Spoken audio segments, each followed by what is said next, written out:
Hello again, this is Gary Zacharias with the Apologist Bookshelf.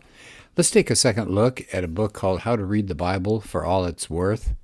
I got so much out of that. I taught the Bible as literature at my community college, and there was a lot of good information in here about it. The Bookstore Journal says a practical approach to Bible study in an easy-to-understand style, and I would agree with that. So I've already done one podcast on that. I wanted to look at Chapter 5, which is talking about the Old Testament narratives, and then subtitled their proper use. So apparently there are some poor uses that we can come up with, and the authors here are Fee and Stewart. They'd like us to have better ways of understanding Old Testament stories. And their point, which I think is interesting, I'm not sure we're aware of that, many of us think of the Bible as a bunch of sermons or a bunch of to-do lists and things like that, and poetry, of course. But the single most common type of literature that we're going to encounter when we read the Bible is narrative. Something like 40% of the Old Testament is story. And the Old Testament itself is 3/4 of the Bible, so you can see so much is in there, just packed full of stories. And he said, the authors say that if you just look at books like Genesis and Joshua and Judges and Ruth and 1st and 2nd Samuel, 1st and 2nd Kings, Chronicles, Ezra, Nehemiah, Daniel, Jonah, and Haggai, they're largely material that's in narrative form. And by the way, let me just mention, since we're talking about things like narrative and type of literature, what we're talking about are genres, what type of literature is found in the Bible. And we would get so much more out of the Bible, and that's what I've always hoped my classes appreciated, is when you understand the form that you're reading, you can get so much more out of it, because the Bible is not an unusual, unique piece of writing. It's actually using many of the ordinary things that people have loved for generations, centuries. Poetry and story writing and letters and things like that. So it's important, I think, that we really know how stories get put together in this case, and how to use them effectively ourselves when we're reading. So the chapter starts off saying what they're trying to do in this chapter is to guide people toward a good understanding of how Hebrew narrative works. So, and this is my view as well, so you may read your Bibles more knowledgeably and with greater appreciation for God's story. And I think that's crucial. Sure, we want to put in our time reading the Bible, but we would get so much more if we can use imagination like storytellers would require, and just get ourselves into these stories. So it said, if you're a Christian, so you think, well, maybe the Old Testament is just for Jews and all. But if you're a Christian, the Old Testament is your spiritual history. The promises and calling of God to Israel are your historical promises and calling. So I think that's nice to kind of link us to the Old Testament. So they begin by talking about what's a narrative. They're stories. And purposeful stories, by the way, not just kind of random off the top of the head. They recount historical events. Why? They're intended to give meaning and direction for people right now. And it said that's the way stories have worked forever, not just in the Bible. And so in a way, the Bible stories are no different than others. But, and they point out there is one huge difference, because the stories they tell are not so much our story, like if you just listen to a story or read a collection of short stories, those are our stories as people. But they said the Bible is not so much our story as it is God's story. And I think that's a very good thing to think about, perspective there. They said all stories have 3 basic parts: characters, plot, and plot resolution. I would add to that setting as well, but I'm going with what they're talking about here. So you have characters, you have plot, and you have plot resolution. And then they gave some of the names. In traditional literature, a character can be a protagonist. That's the primary character. Not necessarily the good person. Right, just the protagonist. That means the one that you see on stage more than the others. So modern writers especially have a lot of bad people who are protagonists. Then you have the antagonist, the person that brings around the conflict in the story. And it said, of course, if you read the Bible, God's the protagonist, and Satan, or sometimes evil people, are the antagonists. So what's going on? Well, he said, the basic plot of the Bible story is that God creates people for his name and his image, and they're supposed to be stewards over the earth. But we know what happens next. An enemy enters and persuades the people to bear his image instead and becomes God's enemies. All right, so let's get to what they call levels of narratives. So you have a top level. That's the one that they're just describing about God and Satan. That's sometimes called a meta-narrative. I don't know if you've heard that before. That's the big picture. That's from 30,000 feet. In other words, the whole universal plan of God being worked through his creation. So you get the creation, you get the fall, you get sin everywhere, the need for a redemption, and Christ coming into this world. Right? So that's the top level of narratives. That's the meta-narrative. All right, then there's a second level. And the second level is the story of God's redeeming a particular people for his name. And so you get Old Covenant and New Covenant. So they said in this chapter, they're going to focus on the story of the first covenant. That'd be the Old Testament, the people of Israel, things like the calling of Abraham and the patriarchs and the people being enslaved in Egypt and their delivery from bondage, right? So can you see the difference between the third level, the top level, and the second level? And then what else is left? Well, what's the first level? That's the hundreds of individual narratives that make up the other two levels. So this would be things like, when you think about Abraham, you got stories of Abraham and Isaac and Jacob and Joseph, and even the smaller units to make that up. You know, Joseph with the brothers, and Joseph being sold into slavery, and Joseph in Egypt, and Joseph rising to the top, and then Joseph interacting with his brothers. So you get these small stories that make up the big picture of God's redemption plan, and then the biggest picture of all, the third level, is, of course, God working through his creation. So it says, they say that it's important that when you are reading these stories, ask yourself how these first level narratives fit into the second and third levels of the Bible story. I love that. I think that's really good. Then they have a section called What Narratives Are Not. And he says we have to remind ourselves how we should not understand Old Testament stories. So here are a couple of ways. One, they're not allegories. The Old Testament narratives are not allegories. They're not stories filled with hidden meanings. So, for example, they said, you got the account of Moses going up and down Mount Sinai. That's not an allegory of the descent and ascent of the soul to God. Now, people have talked like that, especially back in the Middle Ages. They often saw Bible stories and turned them all into allegories. Not true. What about Elijah's battle with the priests of Baal on Mount Carmel? It's not an allegory of Jesus triumphing over evil spirits in the New Testament. Okay, so don't turn them all into allegories, is what they're saying. Number two, individual Old Testament stories are not intended to teach moral lessons. I think this is probably a temptation of a lot of pastors and small groups and all to turn them all into moral lessons. They say the purpose of these individual narratives is to tell what God did in the history of Israel. It's not necessary to offer moral examples of right or wrong behavior. And they point out that sometimes you hear people saying things like this. What we can learn from this story is that we're not to do such and such. But are we sure that that's what's going on there? Well, maybe not. How about some characteristics, the next section of this chapter, characteristics of the Hebrew narrative? Okay, and they're going to use the story of Joseph, and as narrated by Moses in Genesis 37 to 50. Okay, so they're just going to pick that story. So if you remember the story of Joseph, I'm not going to go into tons of details on it, but just wanted you to know where they're going with this. So it says, first you start paying attention as you're reading this story about the narrator himself. So he's the one that chooses what to say in the story. And he's described as omniscient. In other words, the narrator appears to be everywhere, knows everything about the story, but he does not share everything. His role really is just to tell the story in a way that you're drawn into it, and so that you'll see things for yourself. So you still have to do some work as you're reading these stories from a narrator. And then secondly, the narrator is responsible for what's called point of view. In other words, that's the perspective from which the story is told. And then, of course, at the end, he's presenting the divine point of view.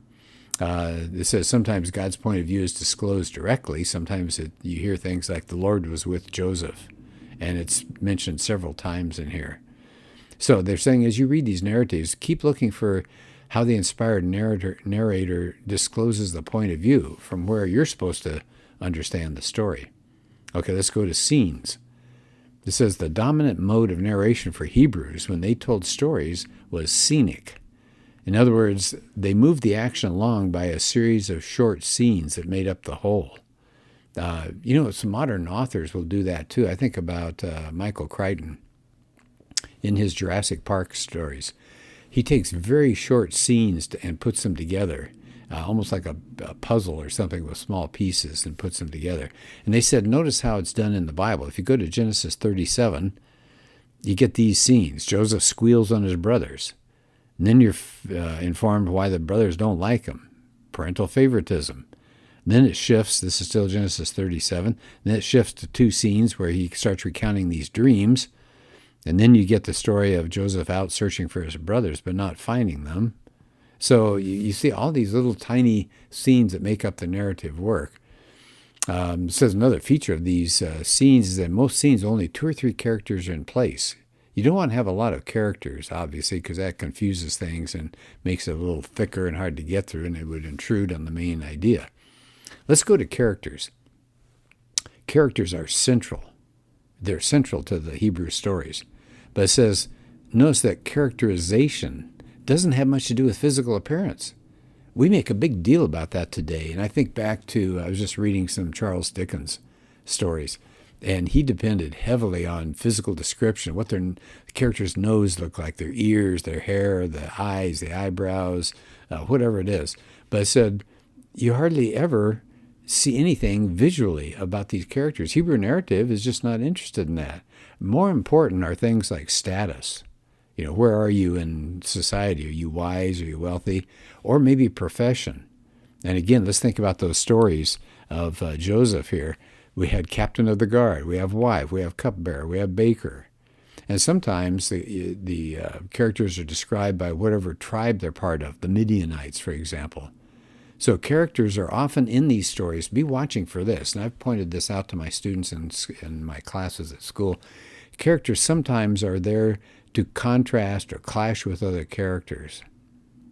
It says that's most often when they're contrasted.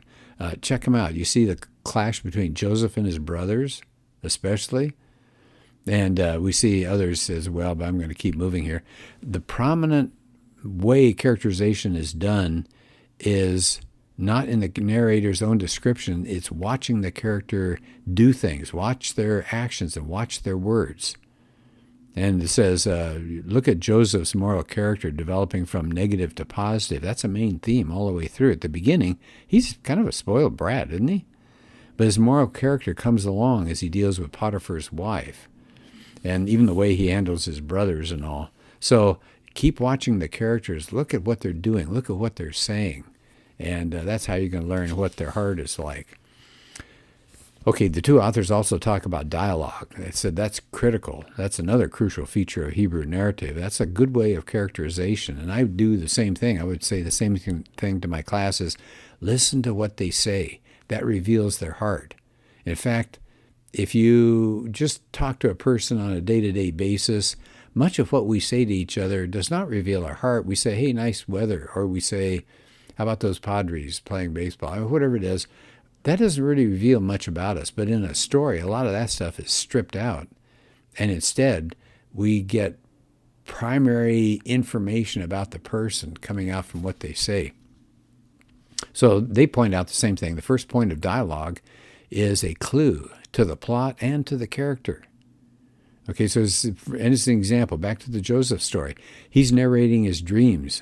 Well, what's that show you? It shows you a lot of arrogance. And then listen to what the brothers say back. Will you actually rule us? I mean, you can tell they're not going to go for that. This is setting up a pretty big conflict. And sometimes dialogue will function as a way of characterization of, as well, of the contrast between something like Joseph and Potiphar's wife, as an example. And then third, sometimes the narrator will emphasize a crucial part of the narrative by having one of the characters repeat or summarize it in a speech. So they said, look in Genesis 42:30 to 34, and look at Judah in 44:18 to 34. They said, you got speeches of the brothers. So they said, don't go too quickly through those repetitions. They often tell you something really useful. Okay, one more feature that they talk about here, of course, is plot. And it says usually most stories, and you know this, most stories are moving forward because of some kind of conflict. And they point out that plot in a Hebrew story moves at even a faster pace than modern narration. It says even faster than short stories. So be alert for the way the characters are moving along and things are happening to them. They said you'll see the dialogue or sudden elaboration of detail. And so the characters are hurtling along through their stories. Okay, maybe let's see, how are we doing on time here? It says features of structure. It says you got structural features designed to make the narrative memorable. How do they do that? Repetition. They'll do key words. It says, for example, notice the emphasis of the word brother in chapter 37. It occurs 15 times. And you get the repetition of the word hated in there. So repetition is really important. Look for that. It says especially happens when the narrative is starting in again after some kind of interruption. Look for, I think this is amazing. There's something called chiasm. It's a form, it's a structure in which a whole book of the Bible or a small part will be structured this way. It'll go A, B, C, B, A. In other words, something happens, that'd be A. Something else is brought in, that's B. C will be kind of a turning point, and then whatever happened in the second part will be repeated in the fourth part, and then the last part will echo the first part. So you get this kind of an hourglass shape, moving toward the center and then moving back out again. So they said the whole book of Deuteronomy is structured that way. So look for those. And foreshadowing, something is noticed early in the story, it's picked up later. You see that quite a bit in the Bible. And then they point out at the very end of the chapter, it says, in any biblical narrative, God is the ultimate character. Sure. And then they talk about reading between the lines in the story of the book of Ruth. And I think I will skip over that. It's quite a bit of material here. And then some final cautions. They said, list some of the most common errors of interpretation when you're reading a Bible story in the Old Testament. Allegorizing, once again. Decontextualizing, they call another one. Ignoring the literary and the historical context. Okay, so don't take the things out of context. I can give you a good example of that. They didn't mention this one, but in Jeremiah says, I know the plans I have for you to prosper you and all. People grab that. Christians grab that today, and they make that a big motto, and they put it on the walls and things like that. They have it on posters. But if you look at the context, that was God talking to the children of Israel after terrible things had happened to them. So that was for them. And so it's been decontextualized and brought in for us. Okay, said be careful about moralizing. Said the moralizing reader always says, so what's the moral of the story? What can we learn about this? Is it ignores the fact that the narratives are written to show God's story as he's redeeming the people, not for principles, not for illustrations necessarily. Okay, so no Bible narrative was written specifically about you. It says you can never assume God expects you to do the exact same thing that the Bible characters did. Yeah, good point. And then I won't cover this now, but if you do decide to pick this book up, you ought to take a look at page 106. They have a 10-point section here, Principles for Interpreting Narratives. Okay, so yeah, I just don't think I have the time to do that now, but maybe I'll pick this up another one because I like this. So that's page 106. All right, well, thanks. Again, this is How to Read the Bible for All It's Worth. Really good book if you want to come to the Bible with a different perspective than just Sunday morning sitting there listening to a sermon. This is a different way. It'll be an enriching experience, I think, for you if you approach the Bible in this fashion, looking at it as literature, looking at it as authors writing in certain styles. Now, the Hebrews had styles that are a little different maybe than what we have today, but you'll recognize poetry's poetry. And these stories do many of the same things that they do today. So I hope this is helpful to you, and thanks for listening. Talk to you later.